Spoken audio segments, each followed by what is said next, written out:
Good afternoon, ladies and gentlemen. Once again, this is your host, Dr. Azra Khan, and I'm extremely delighted to welcome you back to Indian HR Convention.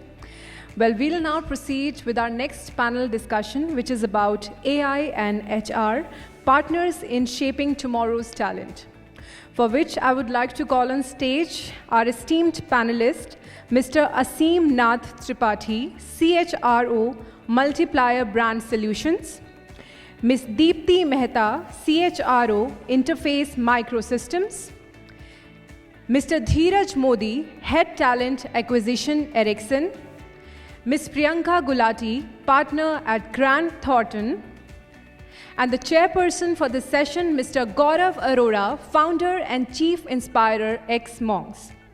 Can we have a huge round of applause for our esteemed panel members? Come on, everyone.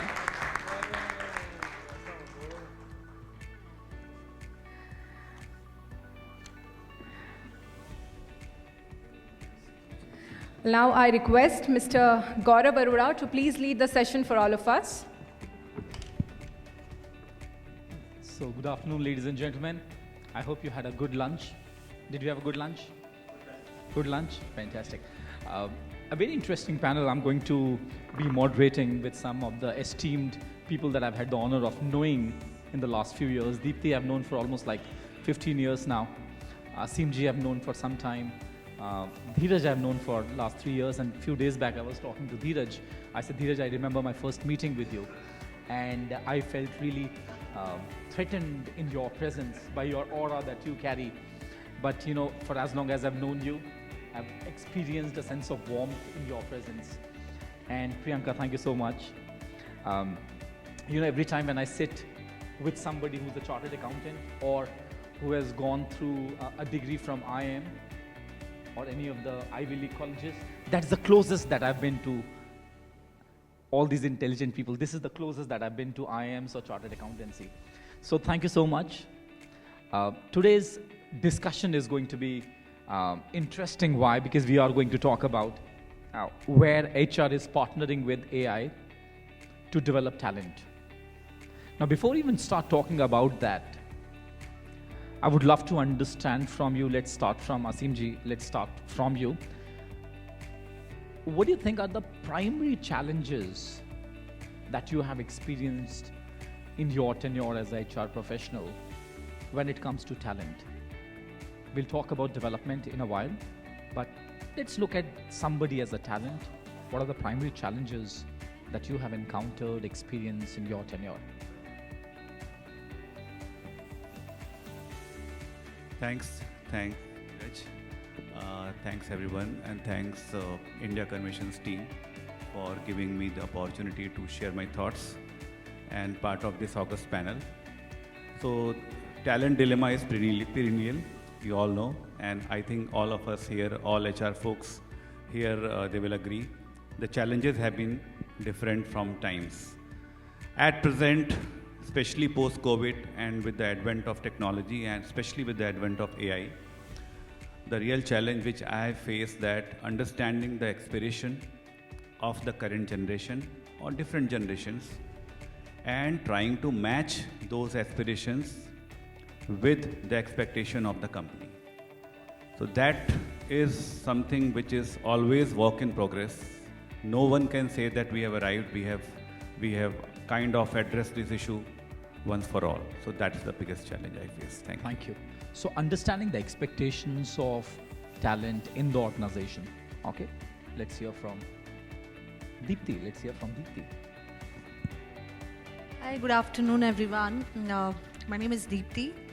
I work with a company called Interface Microsystems, which is an automobile organization. Gaurav talked about the challenge and the talent. I think who knows better than me, because being in this industry today. Reason being, the technology is playing a very, very big role in auto sector. I don't know how many of my colleagues are here from that same sector. Because the technology which we use is there in Germany, it is not in India. The kind of talent which we have to train, because every third month the technology is changing for auto sector. Because we work on different cars, like the car which has to get launched by 2030, it is there at my premise today, and my team is working on that. But at the same time, when we see every 2 months, third month, there are some things, like if you look at Android system, the similar which is there in phones, you get that iOS update and everything. Similar thing happens for the car as well. That is something which is there in every day, and for that the technology is playing a very big role. And getting the manpower trained, getting that talent out in the market is not there only. So we have to take the talent. So what we do is we do not take those who are doing a very good job. They are those who are outstanding performer. What our USP is, we train people, those who are at meeting expectation, make sure they are getting trained from Germany, and then they're coming in, and then they are training the other folks. The HR and the business has to play a very big role to do that engagement with them. How do we make sure that the kind of knowledge which is there, they're getting transfer? So it becomes a very big risk factor for us in this specific sector. But we have some of the technologies which we use. I think after some time, once we are done with it, I'll explain one or two. This is where we stand in terms of the kind of risk which is there. How do we make sure that HR is playing a role there? So this is where we stand. Okay. Yeah. Thank you. So we are listening to two things. One is understanding the expectations of the people, that itself is a challenge. The second one is, with the advent of technology advancements that we are experiencing, getting the right talent is becoming a challenge, right? And then making sure that the manpower that you're speaking about, getting the right people for the right role, is a challenge. What my also the understanding is that technology, because the advancement of that itself is becoming a challenge, right? I was listening to Virender-ji where he spoke about, because of AI, what's happening. I loved it what Dr. Rao spoke about, that it's not artificial intelligence. How about if we start calling it augmented or aligned intelligence? In some cases, Modi sahab, AI is considered to be a threat. Now, before we talk about how AI is partnering with HR, what do you think? How is AI is adding threat or is misplacing the psychological safety in the organization? What's your take? First thing first, thank you so much, Gaurav, for a wonderful introduction, and thank you everybody. You are listening a very buzz or an abuse topic called AI. I know everybody has an experience in last couple of years that all about AI, which is mostly large language model, and all of us are normally get confused by large language model and the larger artificial intelligence we are talking about.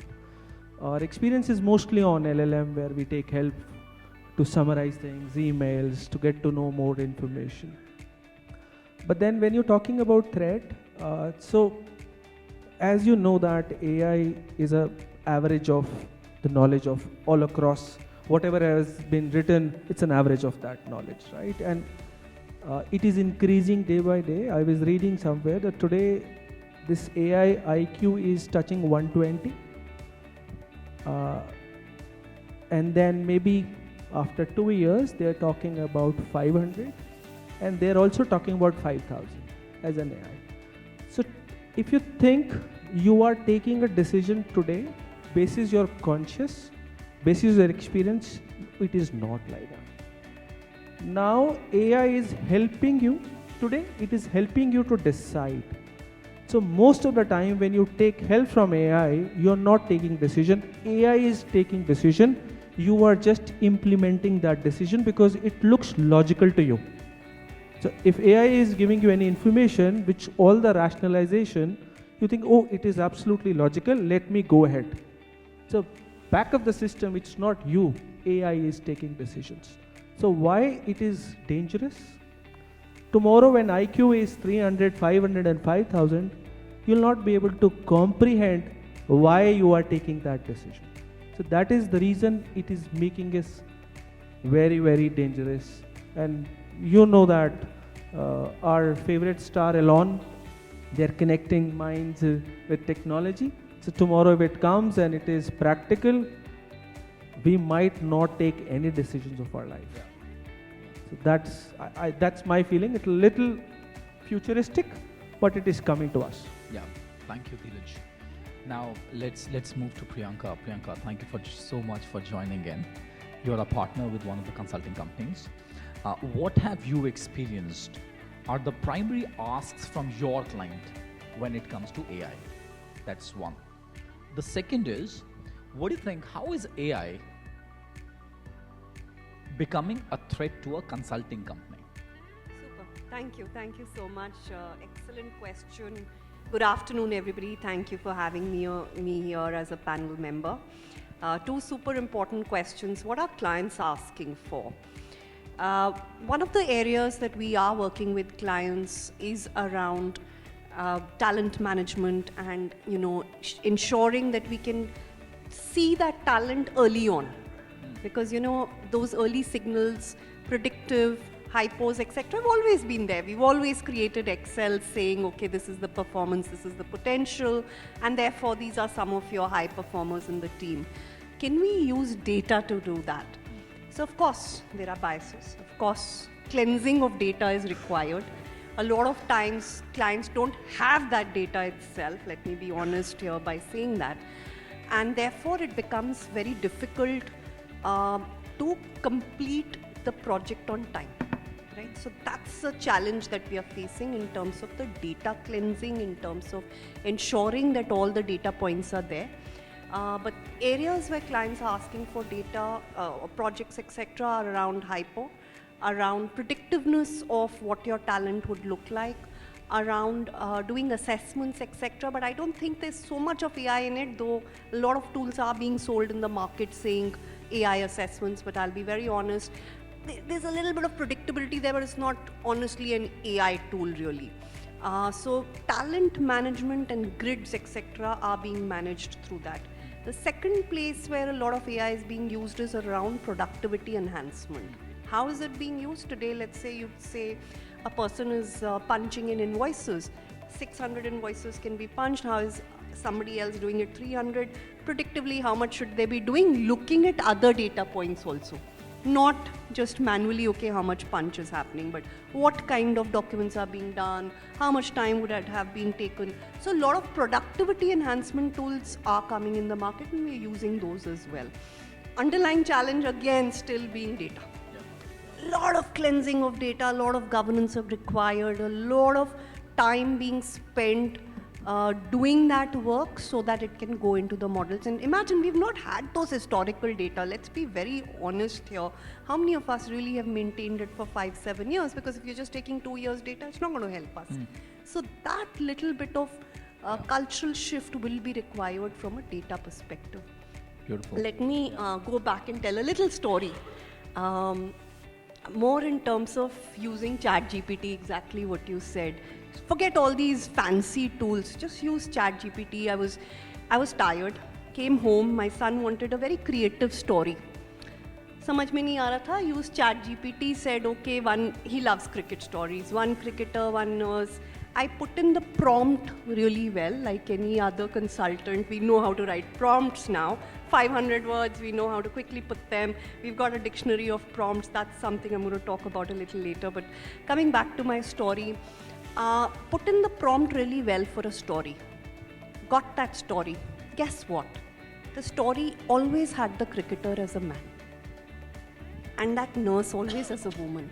So imagine if ChatGPT, which is something which we're using every day, still has those biases, despite so many years of that data being there. Imagine what it does to talent management. Imagine what it does to leadership. Still, those biases need to be improved. I know some of the women are looking at me with a smile, and I know you get it, and hopefully some of our men ambassadors will also get it, that those biases also need to be removed. So one is the data cleansing, second is the algorithm where we have to keep churning those biases. I still don't know what the future would look like, which you predicted, but at least where we are now, it's data cleansing, removing biases, getting those algorithms right, and then seeing those results of fancy algorithms. So if it's a 6 months project, it is taking us 9 to 10 months. Yeah. That's the reality on the ground. Thank you, thank you. And you know, I was talking to Dheeraj and Priyanka, and whatever we are sharing, please add the word yet. Because we are no way, we are saying that we all are experts. We are just sharing with our limited understanding. That's one. What is emerging from this conversation is one, that when we are talking about partnering with AI to develop talent, before that the challenge is to get the right talent because of the advancements that's happening in the world. That's one. Second is understanding the expectations of those people. The third one that you spoke about is data crunching, because AI is producing so much of data, and because of which we are able to use AI to enhance productivity.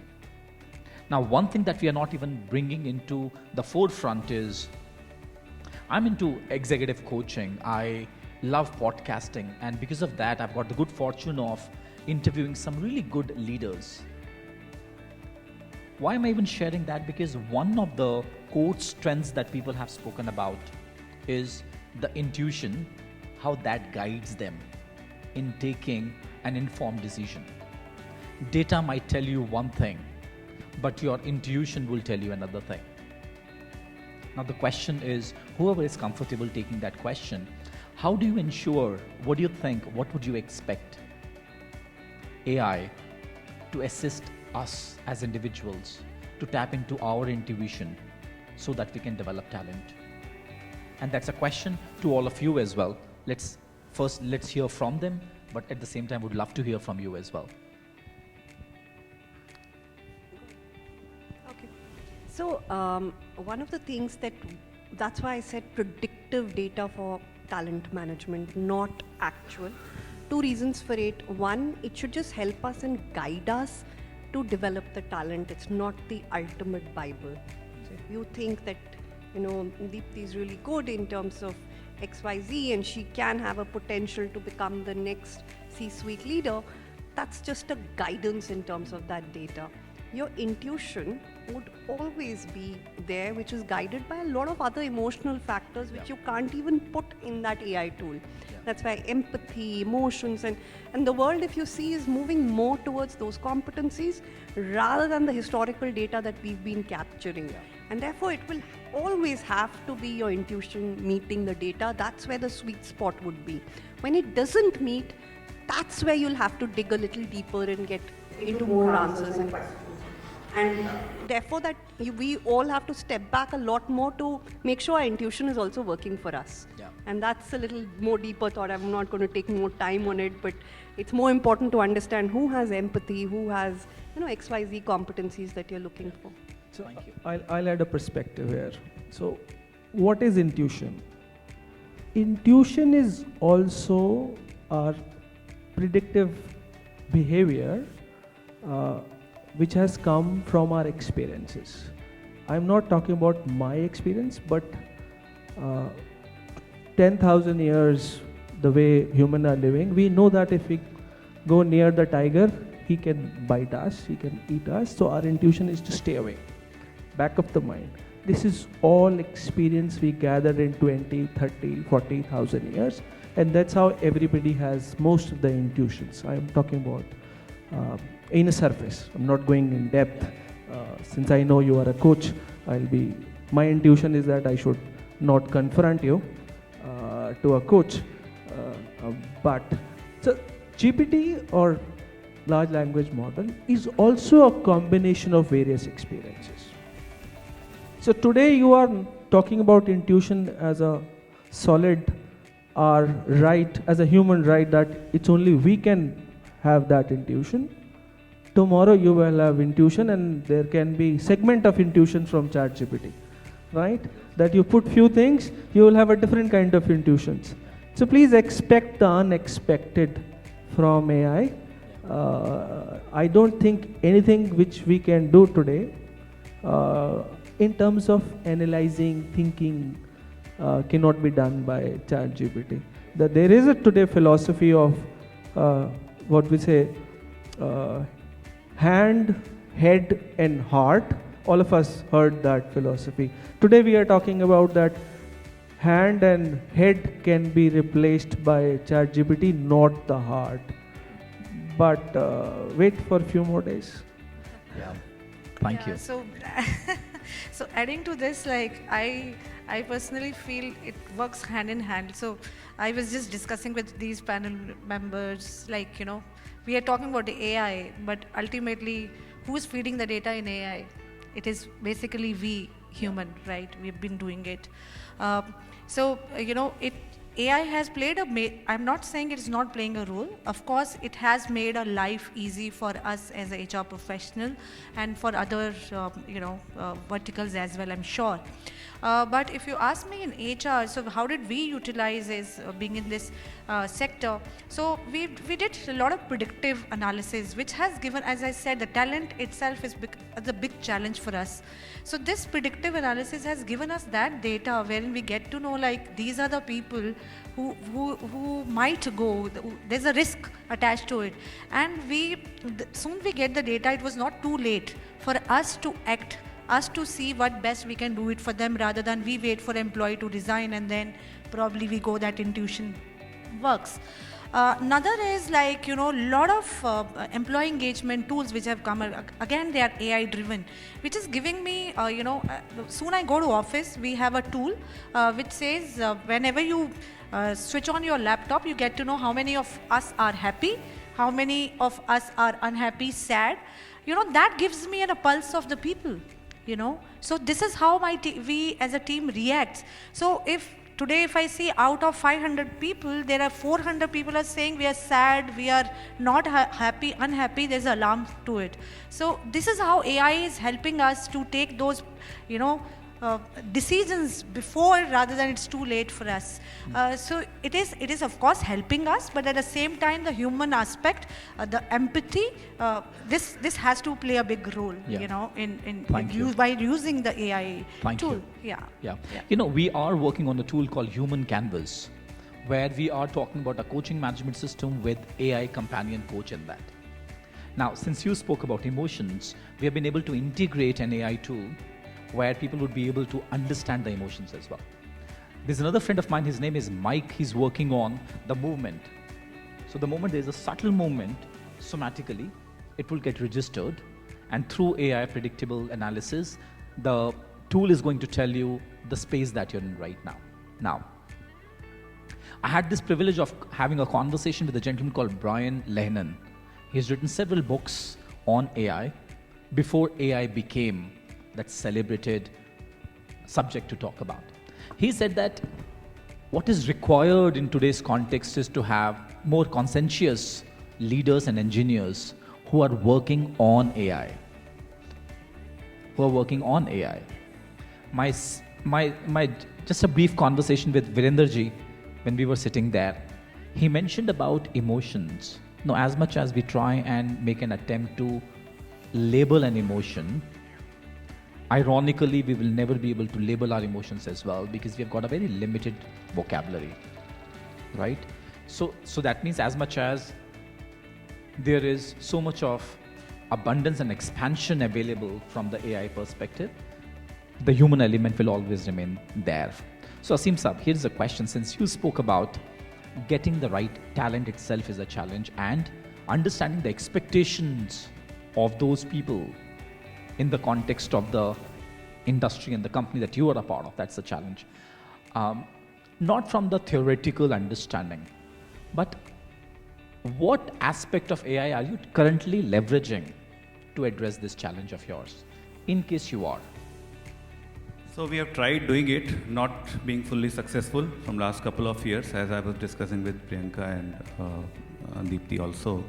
So screening and sourcing of the candidates is one of the biggest challenge we face, because one of the verticals we employ a large number of manpower of the client, and basically they are the frontline people. So what we have dabbled into is that to screen these people, we have tried to use a bot which mimics human being, a recruiter, to do the first level of screening. We fill it with the right kind of data in terms of job description and all the questions. So it tries to ask the questions and the candidates are screened at the first hand. The problem here we face that again, it's a bot and it's a intelligence, artificial intelligence. If the candidate asks certain questions which that bot is not ready with, so that answers are not that accurate. And then we do not get the right candidate we want. So whatever candidates we come, they fall into our bracket. Once we cross-check with them, so out of 100 we get hardly 2 or 3. Yeah. So we need to ask whether this effort worth doing it or not. Yeah. So I think that's an evolving thing, and I'm pretty sure that in near future this can be resolved and we are able to use it more productively as we want now. Yeah. You know, one of the challenges was finding the wheat out of the chaff. It has always been a challenge because there are so many smooth talkers, and now with AI, resumes even look better. I'll add here, since I am leading talent acquisition, it's a closest subject to, and it's been 25 years I am hiring people. I am using a very, very latest tool called 𝗏𝗏𝗃. It's an AI. The name says 𝗏𝗏𝗃.AI. 𝗏𝗏𝗃.AI. Yeah, it's a wonderful tool, but then it comes with very, very fundamental problem. Like my recruiters are becoming a machine. They are not doing the work what they are expected because AI is doing most of the job for them. So the best part is now there is no low performer recruiter in my team, because everybody is since working with the help of AIs, the output is almost the same for everybody. So people who are best performers, their performance is coming down. People who are poor performer, they are coming up. So there is a mediocrity happening at this point of time, right? So it's like everybody wants to come to a center. That is one big. There is no out-of-the-box solutions.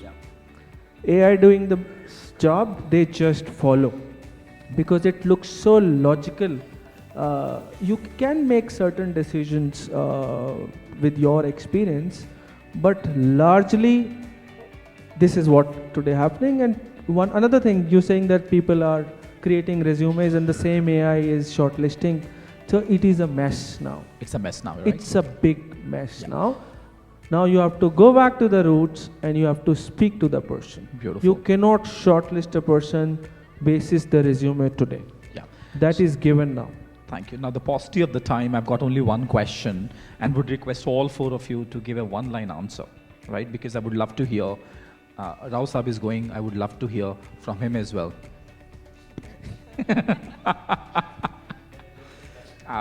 So would love to hear from Muninder, from Mayurji, just one-line responses. The question is, now let's accept it whether we like it or not. AI is here to sustain, right? It's here to grow. We cannot say goodbye to that.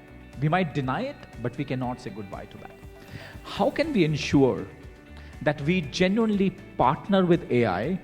Because it's a paradox. It's not a problem to be solved, it's a paradox, right? What can be done to ensure that we leverage the beauty, the mysticism of AI, and yet retain the humanness of what talent has to offer? Just one-line answers from all 4. I'll add, I think we should have boundaries. We should know what to do with the help of AI, what not to do with that. The boundaries are important. Thank you. So as I said, we're going to live with AI. There are 3 things that we need to do. One is ensure that our data is there. Second is governance, which includes boundaries, policies, ensuring what we're going to use AI for, what are the use cases, what are not the use cases as well, and how we're going to implement it as well. So governance would include all of these areas. And the third thing is being authentic, because that's really going to stand out. You would know a resume which is authentic you versus an AI-based resume. Yeah. So I think therefore coaching becomes even more important, because Gaurav, I'm just saying this not because you're sitting here, but because now you'll have to really deep dive into you to understand who you are. So I think that's something which will become even more important. Yeah. Thank you. Yeah, so I think both of them have already said. So from my side, I personally feel is like AI is something which we have to take along with. So what we have to do is first we have to train everyone how to use AI, and we have to draw a line, right? This is what is required, this is where we are, and this is what AI can give us a benefit. Another is like, make a best use of it, and this is how we are doing it. As he said, it is working for some sectors, some it is not, but it is giving us an analysis stating that in say specific in talent acquisition, in this CV, like we might be searching for one skill, but that skill is not there, but other skill is there which is important for us to take it and incorporate. So that is the kind of beauty is also there. Yeah. And third is, of course, as I said it, empathy is something which we as a human has to maintain, and it goes here hand in hand, and this is what is my sense for Thank you. Yeah. So I feel with AI we should be conscious of the threat of technological singularity. The concept I think most of you must be knowing, when the technology becomes so advanced that it supersedes human intelligence and human decisions. So I see this entire concept and try to give the analogy that AI is a genie which has come out of the bottle. Ab to bahar aa gaya hai. It's for us how to control it, how to tame it, how to make it work for us rather than we are working for it. So that's something, and for that all is true. Our own decision making, our own awareness, on our own conscience also, and decision which is right, which is wrong. Ye AI nahi karta hai. So morality is something which we need to be conscious of, and ensure that AI becomes powerful and enables us to solve bigger problems which we couldn't do it. Thank you. Thank you, thank you. I was having this conversation with one of the leaders from HCL Technologies. He said, Gaurav, this is not the first time that there is an advancements happening in the technology space. Wheels came to India, wheels came to the world, to the humanity. Similarly, internet came, IoT came, and now we are talking about AI. And he told me something so beautiful. He said, in a very profound tone, he said that, Gaurav, it's not what you're using, but how you're using it. And this gentleman gave me this beautiful example. He said, आपके पास तलवार होती है ना, या तलवार से आप किससे मार सकते हो, या फिर गुरुद्वारे में जब प्रसाद को हम पायस करते हैं, तो उसको पायस करके आप किसी को दे सकते हो. It's absolutely up to us how we would like to leverage AI. As you mentioned, for as long as we know what purpose are we leveraging AI for, keeping the empathy informed and creating the boundaries, I think we'll be able to do justice to this and develop talent. So thank you so much, ladies and gentlemen. Such a pleasure having you all here. And thank you. Thank you, Priyanka. Thank you, Dheeraj. Thank you, Deepthi. Thank you. Thank you, Aseem. Thank you so much, Mr. Gaurav, and all our esteemed panel members for sharing such valuable insights with all of us. Well, now I would like to call on stage Ms. Seema Rekha Srivastava, Managing Director, Antarman Consulting, to felicitate our esteemed panel members. I request Mr. Aseem Nath Tripathi to please come forward.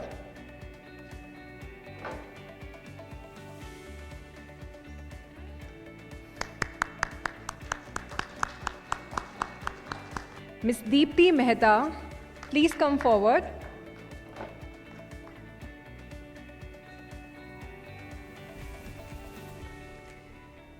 Mr. Dheeraj Modi, I request you to come forward.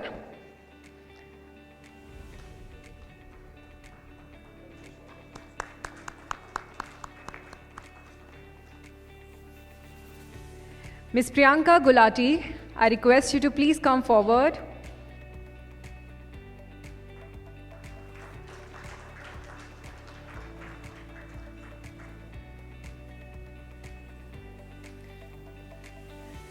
And now I request Mr. Gaurav Arora to please come forward.